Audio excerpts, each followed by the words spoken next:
A Really Nice Story by W. Somerset Maugham. I like Fanny for a dozen quite solid reasons, but also because she is the living image of my Dresden shepherdess. Of course, she pretends to object to being told so, but no woman can really object to the statement that her complexion is like the finest porcelain. And I notice that Fanny, in her dress, cultivates this style with great perseverance. At costume balls she usually gets herself up in direct imitation of the figure upon my mantelpiece, dignifying herself, however, with the name of Madame de Pompadour. Like many quite spotless women, she has rather a passion for those members of her sex whose fame is not precisely due to their respectability. Similarly, a man whose morals are irreproachable lends a piquancy to his conversation by hinting that he is a perfect devil with the ladies.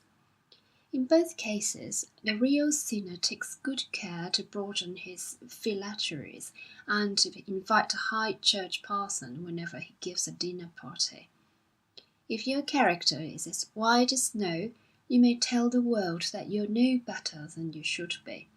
But if there is a single speck of mud on it, for heaven's sake keep silent, and walk on the other side with the priest and the Levite when your friend gets into the divorce court.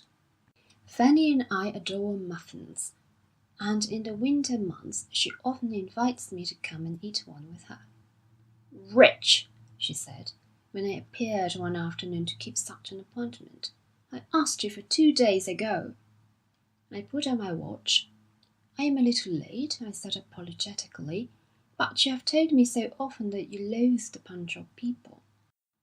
"I loathe the man who comes to dinner at the precise hour for which you've asked him, and then you have to hurl yourself into your clothes, you can't find anything, and you get frightfully hot. And when finally you've leaped at one bound down a flight of stairs, you come into the room perfectly breathless, and as red as a turkey cock." Fanny got so excited about a man who came to dinner as if he'd lived all his life in savage places that she quite forgot my particular transgression. The muffin to which I had been asked had gone the usual way with muffins, but after an interval another appeared, and we ate it with the solemnity which befits such a dainty. Fanny, who has lately gone in for imperialism, with great vigour, assured me that she always ate muffins now as being a peculiarly English product. She seemed to fancy that bread and butter savoured somehow of the continent, and therefore, of all iniquity, hoped her principles would injure neither her digestion nor her figure. "You cannot be a Dresden shepherdess and portly." "So glad you came just at this minute," she remarked, gulping down her third cup of tea. "I've just finished a novel, and I hate starting in another immediately. You get so jumbled up." "I suppose it is better not to read more than 3 a week," I politely agreed. Fanny is a perfectly omnivorous reader of fiction. The excellent Mr. Moody has no customer more constant. Of course, she never dreams of buying a book, and she devours the spring and autumn outputs with insatiable appetite. "Try to be sarcastic," she said, in reply to my observation. "As a matter of fact, I can easily get through the ordinary-sized book in 2 days. I read Houseback of Banisdale in 4. And The Christian? Oh, I haven't read it yet. I know, it's perfectly scandalous. Not the book, of course, the fact is not having read it. But I'm keeping it till I have a really bad cold, the sort of cold I mean, when you can't see out of your eyes and your nose is stuffed up and you feel simply hopelessly idiotic. Wonder you think it needful to wait." "I suppose that means that you think me always hopelessly idiotic. I wish you'd say things plainly." "It means nothing of the sort," I protested. "I was only thinking that you must feel sadly behind the times." Fanny was convinced that she knew my meaning better than myself. "You meant that I was a hopeless idiot." "Oh, I don't mind. I know it's merely because I can't stand your books. Novelists are simply the vainest creatures in the world."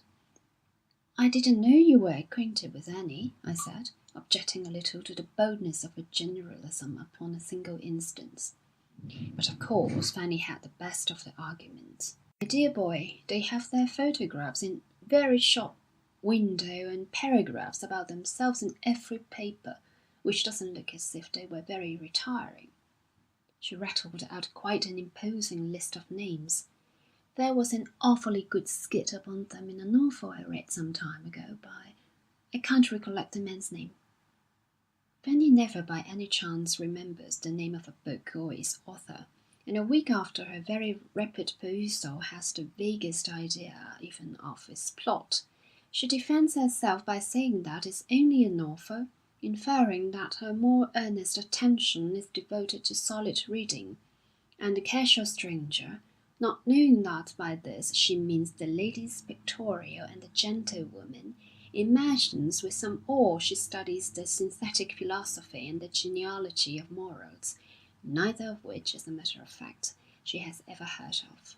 "Tell me," she said, breaking suddenly into a different topic, "are you still wasting your time in writing novels? I do think it a pity that you don't do something serious."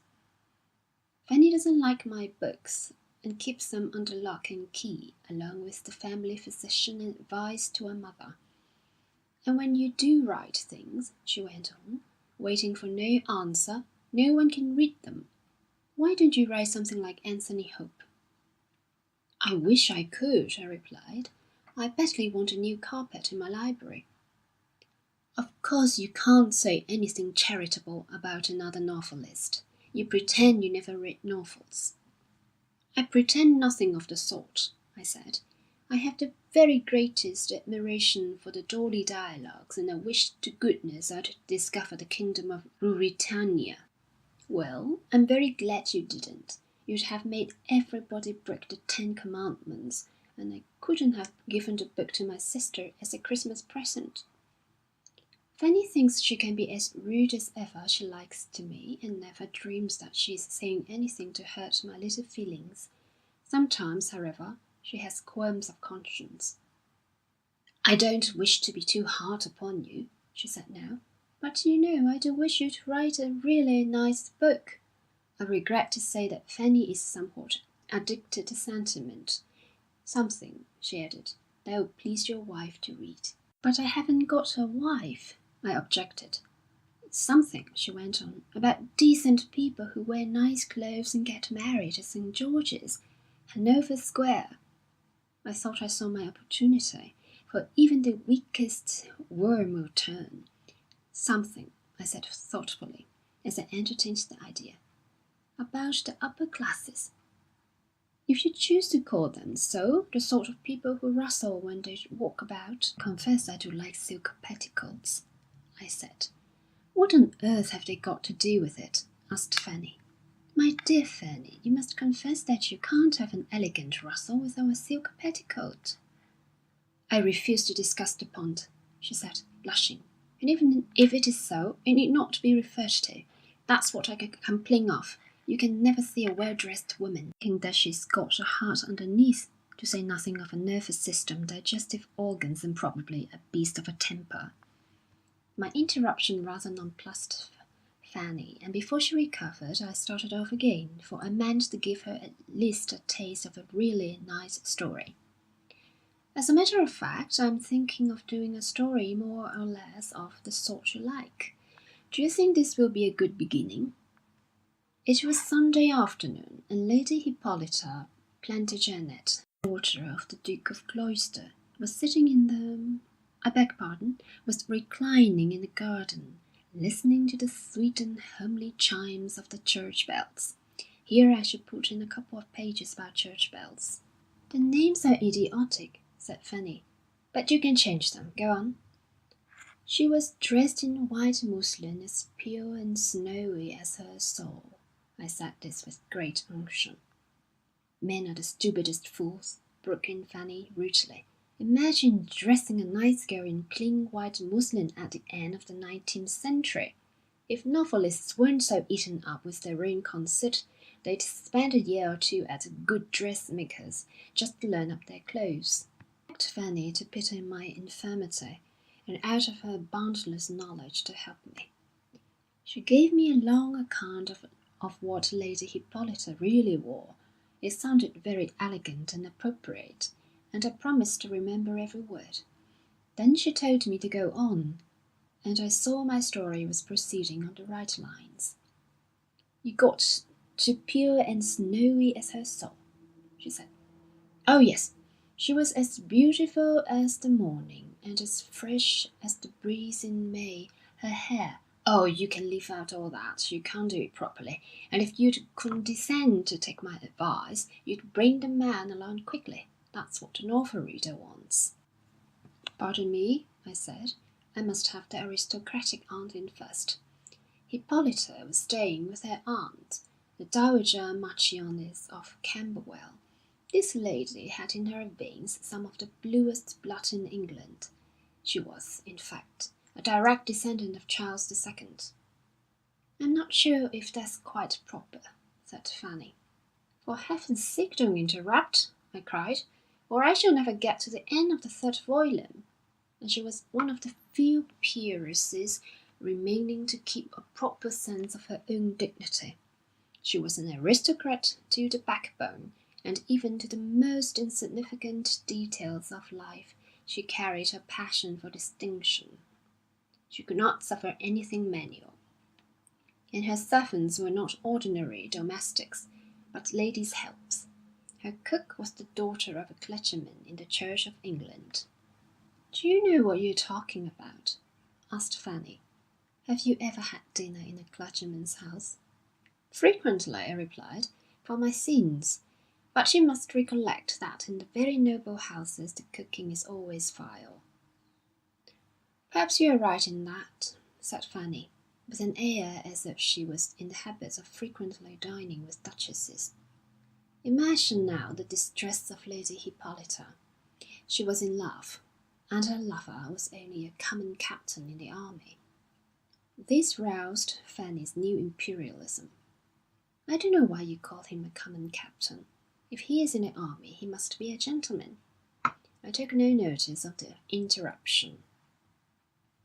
But he hadn't a penny in the world, and how could she listen to his advances? She had lived through Burke and the landed gentry, and his name was not to be found. Oh, the humiliation of it! With her dainty jewelled hands, she drew from her pocket an exquisite cambric handkerchief and wiped away the tears that coursed down her cheeks like transparent pearls. I saw that Fanny was rather touched, and I vowed that if she only gave me time, the heroine and the noble aunt should weep gallons of tears upon one another's bosoms. The bells rang out across the pure summer air, and reminded Hippolyta that she must get ready for church. But she reproached herself bitterly for her frame of mind. She knew that she did not go to the peaceful and rustic church to hear the dear old rector preach one of his well-known sermons. He was a distant relative of hers, and fifth son of Lord Peckham.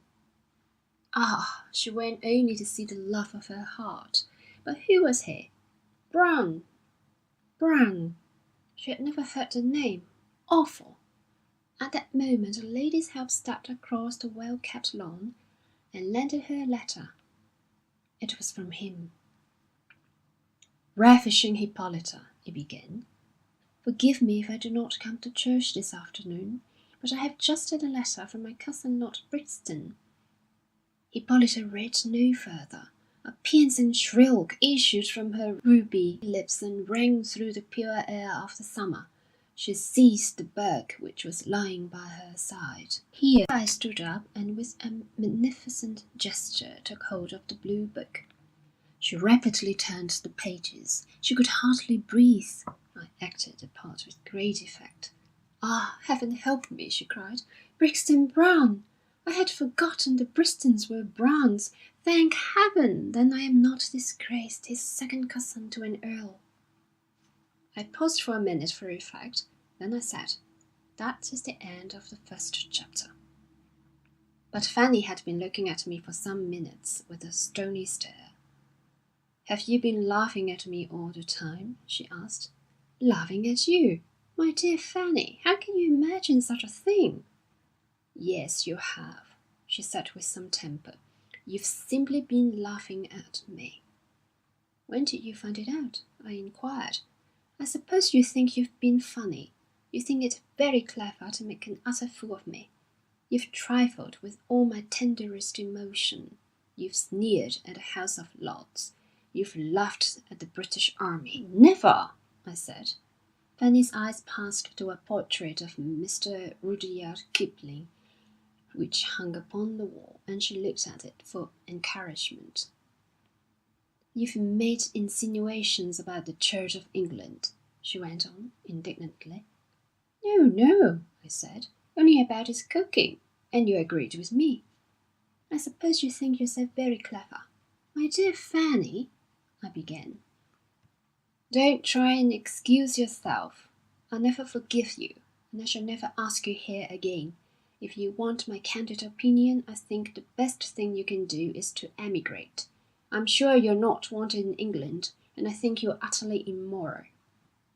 As a matter of fact, I did not at the moment greatly care what Fanny thought of me. My view of the matter was that I had distinctly the best of the argument. However, I sent her a box of marrons glacés, which she condescended to eat, notwithstanding the fact that they came from Paris, and shortly afterwards she sent me full pardon for all my offences, and a piteous supplication to come to dinner in place of a man who had suddenly fallen ill. I know the gentle reader expects me now delicately to hint that Fanny will shortly become my wedded wife, and I feel that some apology is due to him for neglecting so obvious a conclusion. But the fact is that Fanny would never have married me even if I had asked her, and I couldn't do that because she has already one able-bodied and very healthy husband. End of A Really Nice Story by W. Somerset Maugham.